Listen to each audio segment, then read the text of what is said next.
Arya Maulana, Asri Juliawati, Chandra Wijoyo, Rozi, Surfitrianingsih. Sebelum ini kita sudah belajar tentang bagaimana pengertian proposal, ya. Kemudian apa saja bentuk-bentuk proposal. Kalian masih ingat? Ya, baik. Ada yang tahu nggak apa itu proposal kegiatan? Ayo Pak, ya silakan.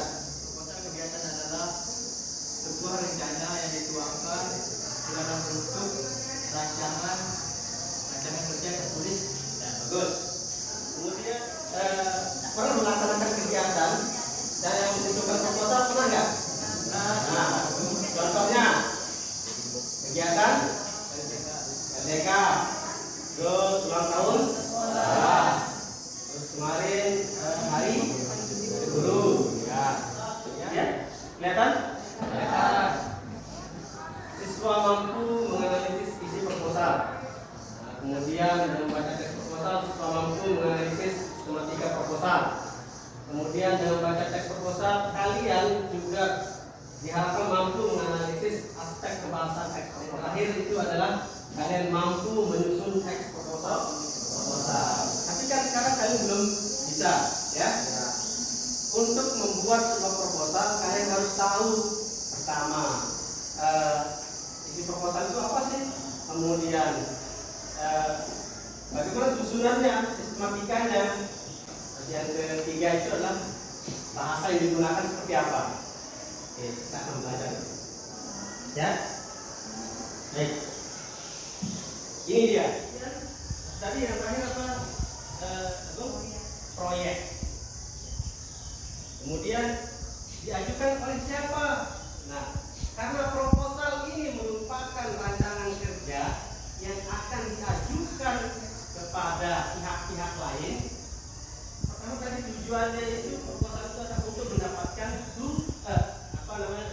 dukungan, baik itu berupa materi maupun dukungan secara misalnya pemerintah. Misalnya kalian memiliki tentang sampah, sampah ini masalah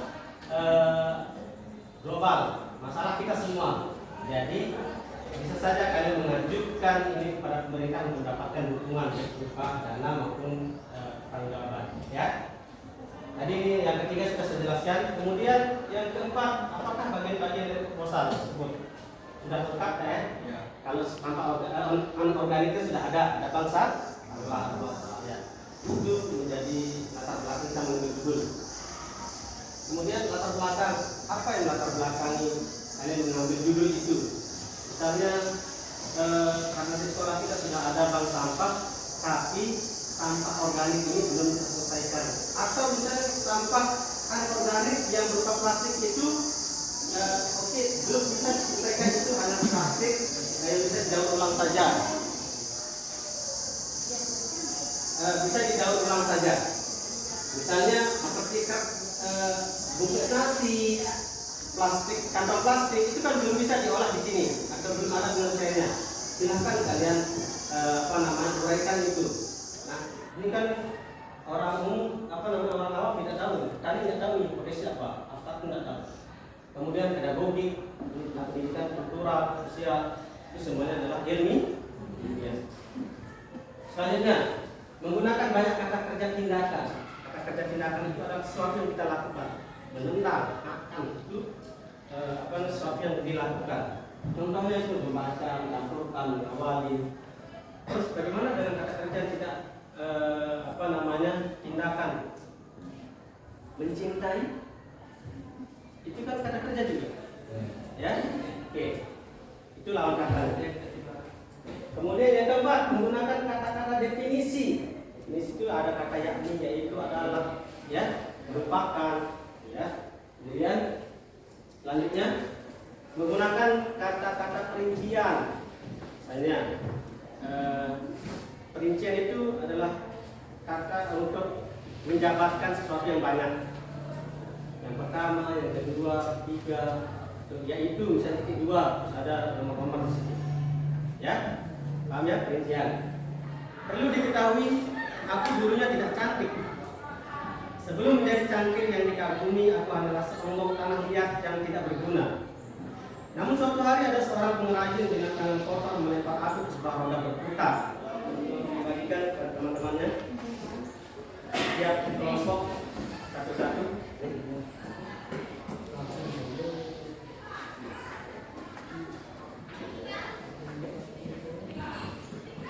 LKPD namanya, ya. Sebenarnya jumlahnya 12 lembar, ya. Namun di sana ada judul pelajaran yang sudah saya jelaskan. Yang di sini yang sebenarnya itu terus ada bagaimana proposal itu, terus ada sistematika penulisannya. Ini ada di tangan kalian itu, mari menganalisis teks proposal. Silakan kalian buka di halaman kedua. Itu ada judul proposal penelitian. Mohon maaf, ini tidak terlalu jelas ya, gambarnya tidak tercantumkan sampai dengan daftar pustaka. Ya. Kemudian di halaman selanjutnya itu ada kolom-kolom seperti ini. Saya sudah siapkan kolom-kolom seperti ini untuk kalian analisis. Silakan kalian bekerja dengan kolaborasi dengan teman kalian, membagi tugas. Siapa yang mencatat, siapa yang mencari, ya silakan bekerja sama, ya, karena ini adalah kerja kelompok. Paham kan tugasnya? Paham ya? Jadi, paham? Bisa dibaca dari penulis, ya. Kenapa saya bisa? Ya, boleh. Ini apa? Argumentatif itu apa, istilah ilmiah itu apa, pada kerja kamu itu apa ya? Siapa? Itu cara dibagi, apa namanya, dibagi tugas caranya. Itu namanya kolaborasi, ya.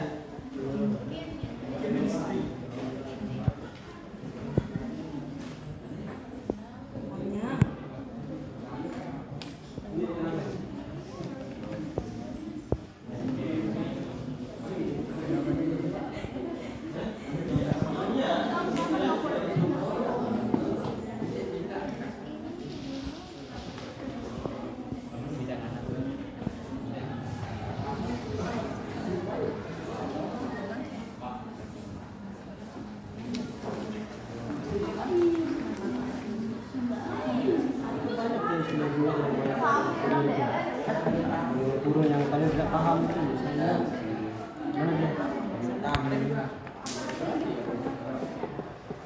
Berdasarkan hasil kerja kelompok kami. Namanya siapa? Nama Merah Putih. Dan saya ada sama lagi saya. Silakan.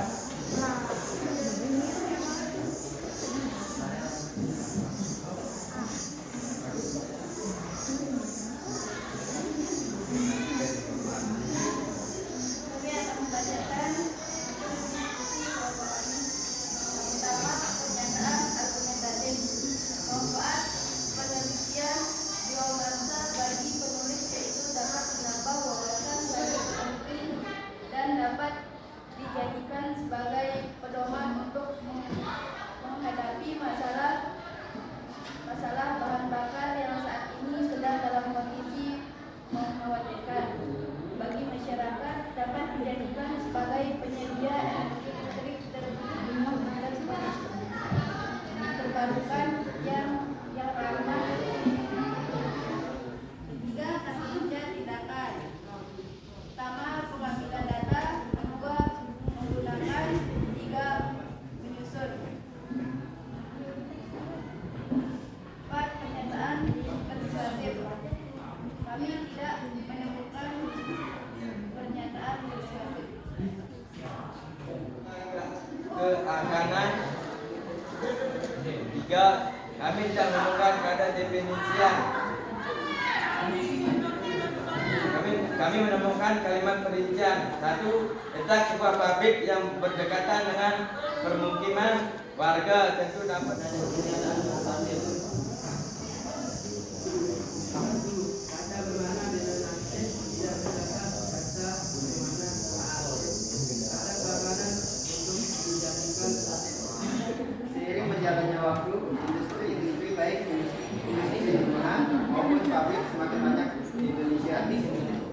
Ya, ada tanggapan? Baik. Tadi saya dengar kelompok satu ini mendapatkan lebih banyak dia kata ini istilah, ya istilah itu ada berapa tuh? 10. Ya, baik, jadi kelompok satu menemukan 10 istilah dalam proposal ini, tapi dia tidak menemukan istilah keakanan, kata bermakna keakanan. Ya. Jadi setiap kelompok ini punya bagian masing-masing. Kita kasih apa dulu?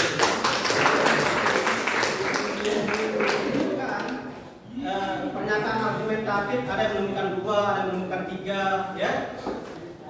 Itu tergantung dari cara kita, apakah kita teliti atau tidak membaca sebuah proposal. Jadi semakin kita teliti dalam membaca proposal, maka kita akan menemukan banyak dari istilah atau aspek-aspek kebahasaan dari proposal. Baik, pelajaran selanjutnya kami persiapkan diri, kita akan belajar bagaimana membuat sebuah proposal. Proposal yang baik itu seperti apa? Ini dia. Kira-kira proposal yang baik itu adalah pertama dia harus lengkap. Proposal yang tadi kalian baca di LKPD itu adalah proposal yang kurang lengkap. Itu pertama ya. Kemudian proposal itu harus jelas kepada siapa yang mengirimnya, apa yang akan diteliti itu harus jelas. Kemudian harus menarik. Kalau tidak menarik, mana mungkin orang akan membaca proposal kalian. Ya, oke. Baik, sebelum saya berikan tugas, silakan kelas ulang lagi yang KPD-nya.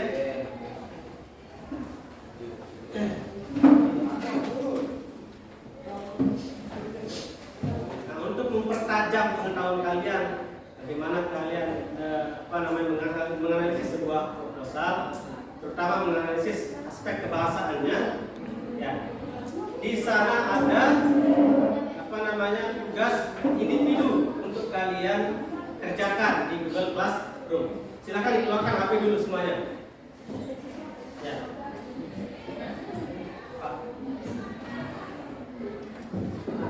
Siapa yang sudah bisa mengakses? Coba diperlihatkan dulu. Siapa yang sudah bisa mengakses Google Classroom itu? Ya.